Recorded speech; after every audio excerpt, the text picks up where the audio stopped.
घोटाळा हा आपल्या सगळ्यांच्या समोर आहे। ज्या घोटाळ्यामध्ये शासकीय यंत्रणा, मग धर्मदाय आयुक्त असतील, रजिस्टर ऑफिस असेल, बुलढाणा अर्बन बँक असेल, आणि या सगळ्यांमध्ये जो गोलमाल झाला आणि या गोलमालमध्ये जैन मंदिर घाण ठेवलं गेलं आणि त्याच्यावर जो आज गोखले नावाचा बिल्डर आहे त्यांनी काल पत्र दिलं की हा व्यवहार मी रद्द करायला तयार आहे, पण माझ्या माहितीप्रमाणे हा व्यवहार सर्व बेकायदेशीर झाला आहे।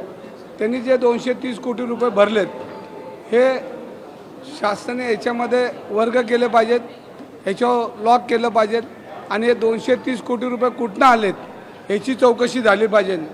जी बुलढाणा अर्बन बँक आहे ह्या बँकेने हे पैसे ब्लॅकचे व्हाईट आणि व्हाईटचे ब्लॅक केले का याची माहिती घेतली पाहिजे आणि याच्यामध्ये कोणाकोणाचे पैसे आहेत याची चौकशी शासनाने माननीय देवेंद्र फडणवीस साहेबांनी केली पाहिजे।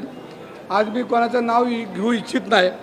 आमचे नेते एकनाथजी शिंदे यांनी सांगितलं की आता तुम्ही कुठल्या नेत्यावर बोलू नका, पण मी त्यांच्या मनापासून आभार मानेन याच्यामध्ये की 2 दिवसापूर्वी आळंदीमध्ये त्यांनी मला सांगितलं होतं की दंगेकर तुम्ही बोलू नका, 2 दिवसामध्ये मी ह्याच्यामध्ये तोडगा काढेल। आणि ज्यावेळेला त्यांनी मला शब्द दिल्यानंतर रात्रीच 12 तासातच पत्र आलं आणि त्या पत्रामध्ये गोखलेंनी जाहीर केलं, पण ते पत्र दुसऱ्याच्या मार्फत आलं।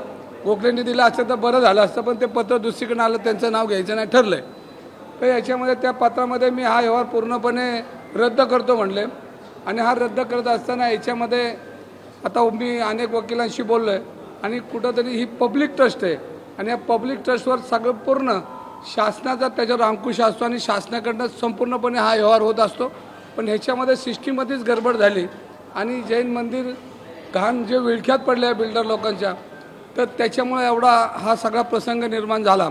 परंतु बडेकर आणि गोखले बिल्डरची आत्तापर्यंत झालेल्या सगळ्या कामकाजाची त्यांनी बांधलेल्या बिल्डिंगचं एक ऑडिट हे झालं पाहिजे, कारण ह्याच्यामध्ये संपूर्णपणे राजकीय आणि शासकीय मदत त्याला पोचलेली आहे आणि ह्याचा सगळा विचार करून मुख्यमंत्र्यांनी ह्याच्यावर लक्ष घालून या सगळ्या प्रोजेक्टवर ज्या पद्धतीनं जी यंत्रणा त्याच्या पाठीशी होती त्याचा सखोल चौकशी करून ह्याच्यामध्ये तोडगा काढावा आणि जैन मंदिरावर जे 200 कोटी रुपये दिलेत ते शासनाने त्याच्यामध्ये आपली पॉवर वापरून त्याच्यामध्ये ते दिमागदारपणे ते जैन मंदिर आणि जैन बोर्डिंग हे त्यांनी तिकडं उभं करावं अशी मला ह्या तुमच्या मार्फत विनंती आहे। आता isakal.com आहे देशातील नंबर 1 ची मराठी न्यूज वेबसाईट। प्रत्येक अपडेटसाठी isakal.com ला नक्की भेट द्या।